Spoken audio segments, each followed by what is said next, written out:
Good evening. I'm political editor Dennis Welch, and this is Politics Unplugged. And joining us now is Deedra Abboud, who is running as a Democrat and will face Kyrsten Sinema in the Democratic primary. I want to thank you very much for joining us. And I guess the first question a lot of people might want to know is why jump into this high-profile race? You've never held office before, and you're challenging somebody who is really well-known in political circles here in Arizona, in Kyrsten Sinema. Why do it, and what separates you from the perceived front-runner in this race? Thank you for having me, and that's a lot. Yes. But I actually jumped in April of 2017 when Flake was still going to run as far as we knew. So my expectation was not to run against another Democrat in a primary.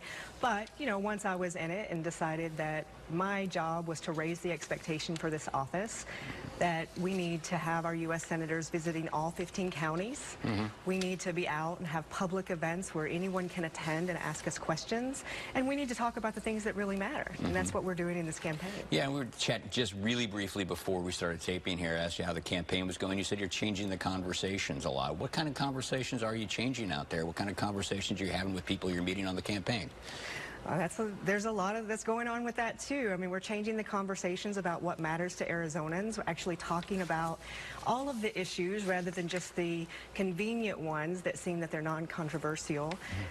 Facing things head on, talking about white supremacy in the United States, talking about what the roles of women are in political office, whether or not we can talk about women and their views and their ability to lead the country in different ways rather than just what they're wearing every day when they get up in the morning. And that's interesting. You bring up the issue of white supremacy. What are you telling people? How do you see that right now as a campaign issue? It's something that we have to talk about. It's not talking about it. It's acting like it's just a fringe element or that it doesn't affect people's lives. That actually is dangerous. We need to have a conversation as a society and decide whether or not that's who we are or whether we reject it as a society. And that's something that we haven't done in a long time. I gotcha. And now I do want to point this out too. I mean, obviously you are Muslim, and that's created quite a bit of attention. You've gotten a lot of negative responses from some of that, particularly on social media. And I want to read a couple of posts from that you know, that definitely very disturbing and bigoted, to say the least. Now, one of them said, you know, told you to, quote, get out, stinking Muslim. Another one said, quote, ban Islam in the USA. We hate your filthy death cult. And, you know, another one says, how about go blank yourself, towel-headed piece of blank. What do you think when you read this stuff on social media? Has it gotten better? Has it gotten worse as this campaign has progressed? It's definitely gotten better. A lot of those comments came from people in other states, so they don't represent Arizona. And we actually need to bring that to light as well, that you can talk to other people that way. And honestly, we got that, Muslims and other marginalized groups get that whether we're running for political office or not. So I use my platform to actually face it and talk about it, stand up to it, and also show that we're not going to be intimidated by it. Yeah, and do you get confronted with any of these people at any campaign events here in Arizona? What's that experience like? We've had several because all of our events are public. They're on our website for everyone to see, so anyone can come. They're also on our social media. We've had some white nationalists come and try to disrupt our events. We've had some that came and just wanted to do accusations, but we engage them because in the end they are also members of Arizona, members of the United States, and if you're running for office, you should be able to engage both people who hate you and people who love you at the same respect level. Okay, now I want to move on to the issue of immigration. You know, you've advocated for a path to citizenship. Explain a little bit more, and more importantly, maybe explain the differences between yourself and your primary opponent. I'm an immigration attorney, so I actually see firsthand how much our immigration system affects families. And the biggest thing, I think, is that I actually speak about it. I don't just speak that, you know, we need to not tear families apart, but I actually speak about we shouldn't be housing children in detention centers away from their parents, particularly when they tried to enter the country legally and seek asylum. And we want to punish them and deter future people from asking for asylum from the United States, which used to be the beacon of hope for people all around the world. I speak out on those issues, and that's what we have to do. If you want to be an elected leader, you have to speak out about what's going on in the world. Well, talk to us about, you know, your challenger. She's been in Congress now. Of her voting record on immigration has raised some eyebrows on certain votes. What do you think about your opponent's voting record on this issue? I think the biggest obstacle that voters have is that our elected leaders are not explaining what the bills mean and why they're voting a certain way. That's a disrespect for voters. And voters, we're treating them like they're ATM machines instead of they're actually voting board members, and we need to show them the respect of explaining what's going on instead of just assuming that they're going to vote for us because of the team jersey we're wearing. Gotcha. But have you been pleased? Would you give her a good rating on how she's voted, Kirsten Sinema, on immigration since she's been in Congress? And my reading is no. I mean, for example, Kate's Law was just a gift to the private prison industry.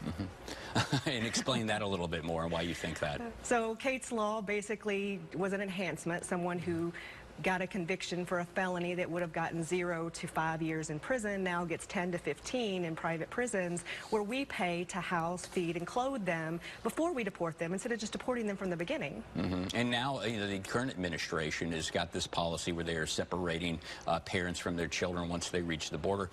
How, unless the Democrats can take back the Senate, can take back Congress or whatnot, how do you put the president in check and stop these kinds of policies? People are tired of a government that is thriving on chaos. What they expect from our elected leaders is to be a calm within the storm. If we would respect voters enough to explain to them what's going on, they could be an asset. They could help support us to make sure to hold all the elected leaders accountable, not just on election day, but every day. All right, now let's move on to health care. Obviously, always an important issue with voters out there. Now, you've advocated for a single payer system. Well, explain that and explain who's going to pay for this, how much it's going to cost. Every industrialized country in the world has figured out how to let their society invest in their health care. So this is not about letting people have something for free. This is about letting people have affordable payments into a system that's based on their health rather than profit.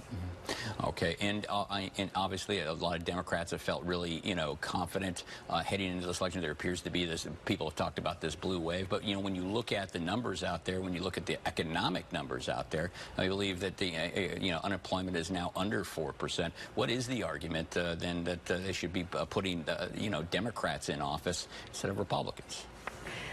Number one, the number of people who are unemployed, that figure doesn't include people who are no longer looking, who have given up, or who can't have a job.